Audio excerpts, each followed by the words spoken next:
Bismillahirrahmanirrahim. Assalamualaikum warahmatullahi wabarakatuh. Alhamdulillah. Alhamdulillahi rabbil alamin. Huwallazi arsala rasulahu bil huda wa dinil haq liyudhhirahu ala dini kulli wa kafa billahi shahida. Ashhadu an la ilaha illallah wahdahu la syarika lah wa ashhadu anna Muhammadan abduhu wa rasuluh. Rabbi israh li sadri wa yassir li amri wahlul 'uqdatam min lisan yafqahu qawli, amma ba'd. Semoga lihat wajah saya nggak bosen ini. Ya. Kebetulan Ustadz yang berjadwal berhalangan hadir sakit. Nah, ini saya disuruh gantikan. Semoga tidak membosankan. Hadirin sidang jamaah salat zuhur yang dirahmati oleh Allah Subhanahu wa taala. Sungguh kita masih membutuhkan Allah. Kita sangat perlu dengan Allah. Sekaya apapun kita, sekuat apapun kita, kita masih butuh Allah Subhanahu wa ta'ala. Nah, Allah pun tahu kalau hambanya sangat membutuhkan, hingga kemudian Allah menjamin kepada hambanya yang meminta akan mengabulkan. Hanya saja kadang kita sebagai hamba Allah ya, tidak paham bahwa Allah mencari-cari hambanya yang meminta. Kita tidak respect terhadap janji Allah. Kita tidak langsung ya, menerima gitu ya, menyambut panggilan Allah. Padahal Allah Subhanahu wa ta'ala berjanji akan mengabulkan doa-doa hambanya. Bahkan ada seorang sahabat bertanya sama Rasulullah sallallahu alaihi wasallam di saat dia merasa doanya tidak dikabulkan. Rasa-rasanya kok doanya tidak dikabulkan. Maka dia bertanya kepada Rasulullah, "Di mana Allah?" katanya. Ya tentu tidak mungkin Rasulullah mengatakan Allah itu ada itu, nah, gitu ya. Karena memang pada saat itu petunjuknya belum hadir hingga lama, gitu. Kemudian firman Allah turun, "Wa idza sa'alaka ibadi anni fa inni qarib ujibu da'watad da'i idza da'ani falyastajibu li wal yu'minu bi la'allahum yarsudun."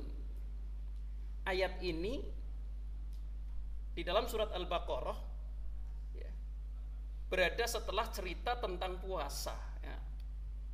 Dari kemarin kita bicara tentang bulan Ramadan. "Wahai Muhammad," katanya, "apabila hambaku bertanya kepadamu tentang aku," katanya, "maka katakanlah aku ini dekat."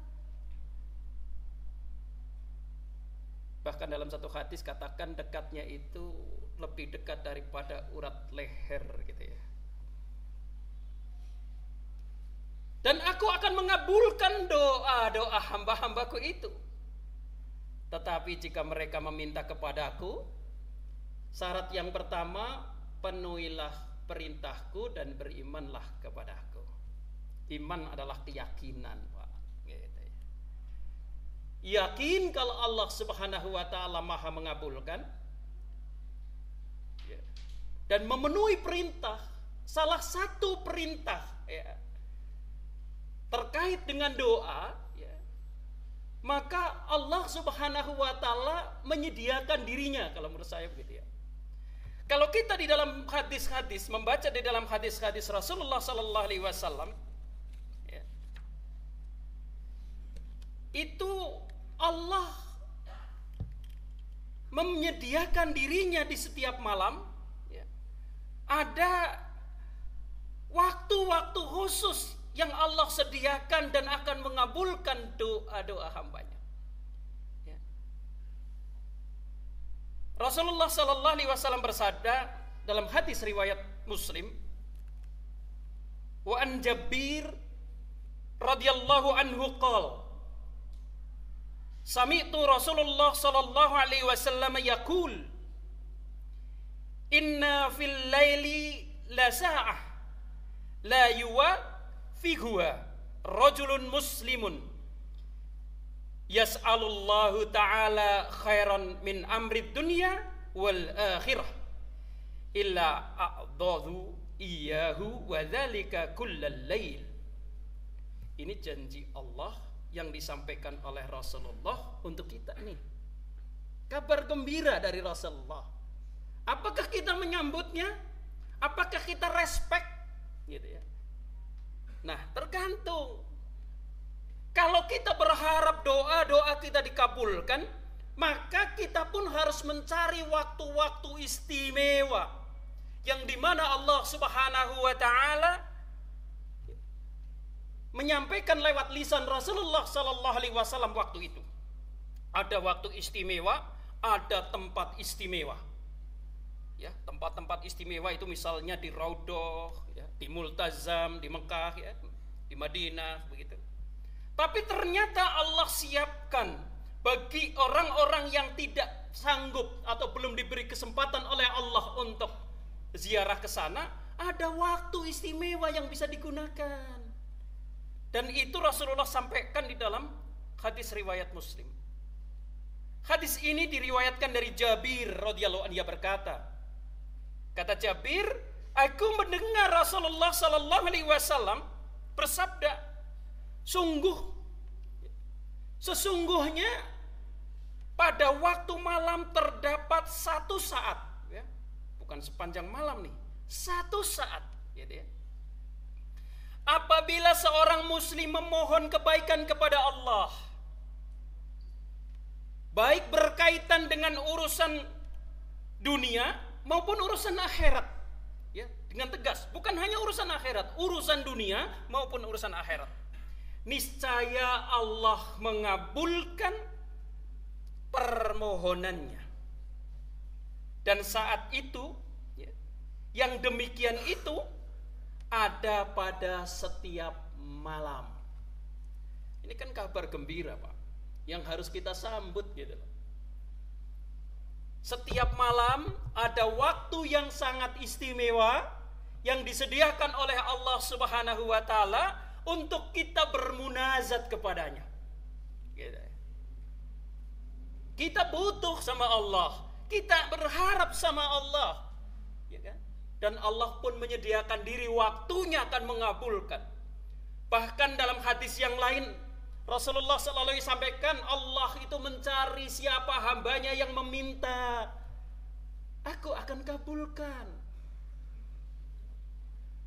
Tapi jarang yang kemudian menggunakan waktu yang istimewa ini untuk meminta. Nah, makanya saya ingin mengingatkan ini, sebentar lagi bulan Ramadan, bulan yang sangat istimewa. Ada malam Ramadan, berarti malamnya sangat istimewa. Jangan lepaskan. Kita harus punya program. Untuk apa? Bukan hanya untuk beribadah, tetapi sesungguhnya untuk meminta hajat-hajat kita. Iwan fillah rahimakumullah. Inilah pentingnya kita memahami dalil. Kita menjadi orang yang cerdas, ya. Doa kapanpun boleh, tetapi di malam hari ada satu waktu yang Allah jamin mengabulkan doa kita. Ikhwan fillah rahimakumullah. Itulah di malam hari. Kalau kita membaca di hadis yang lain, lalu waktunya itu kapan kira-kira begitu ya? Kira-kira begitu kan, kepastian informasi kepastian jamnya tidak ada. Jadi kira-kira kita hanya bisa kira-kira begitu.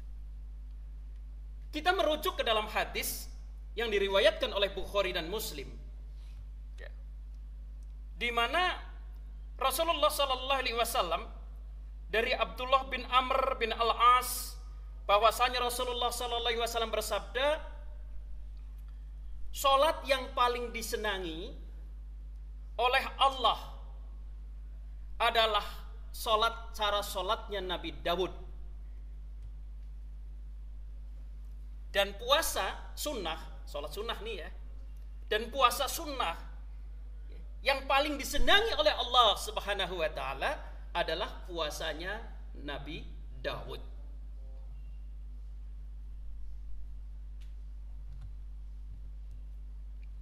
Di mana ini kalimatnya ini penting. Beliau tidur setengah malam. Jadi kalau kita baca di dalam hadis-hadis, dorongan kita itu untuk cepat-cepat tidur, Pak. Habis Isya tidak lagi ada bergadang, ya, tidak ada lagi nonton, langsung tidur. Karena apa? Ada persiapan untuk malamnya, kira-kira begitu. Nah, setengah malam itu tidur. Jadi kalau kita sekarang misalnya Isya itu jam 8, subuh itu jam 4, ya, kira-kira 8 jam tinggal bagi 2. Jadi 4 jam pertama itu mereka tidur. Itu Nabi Daud. Lalu kemudian pada sepertiganya, ya, dia bangun. Setelah separuh malam tidur, dia bangun. Lamanya bangun dia untuk beribadah kepada Allah Subhanahu wa Ta'ala itu sepertiga malamnya. Sebelum kemudian dia tidur kembali 1/6-nya. Melihat dari dalil ini, kalau kita mau menghitung-hitung, ya, kira-kira gitu ya, kira-kira bangun setelah tidur sholat Isya itu sekitar jam 12 sampai setengah 1.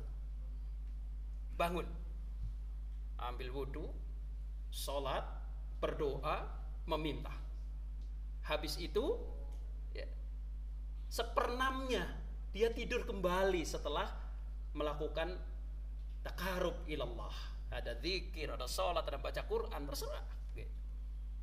Nah, ini adalah waktu yang sangat istimewa. Jadi kira-kira kalau kita mau merenungkan, gitu ya, mau merenungkan dan menggunakan waktu itu, setiap waktu untuk berdoa bagus. Tetapi ada waktu yang paling istimewa, yaitu sekitar jam 12, kalau mau dikira-kira jam 12 sampai jam 3 pagi. Dan kita merasakan di saat kita mampu sholat pada malam seperti itu, maka udaranya itu hening, suaranya itu sepi, begitu, dan sangat-sangat sejuk, gitu ya. Dan itulah yang Allah janjikan, insya Allah, waktu-waktu yang sangat istimewa untuk kita bermunajat kepada Allah Subhanahu wa Ta'ala.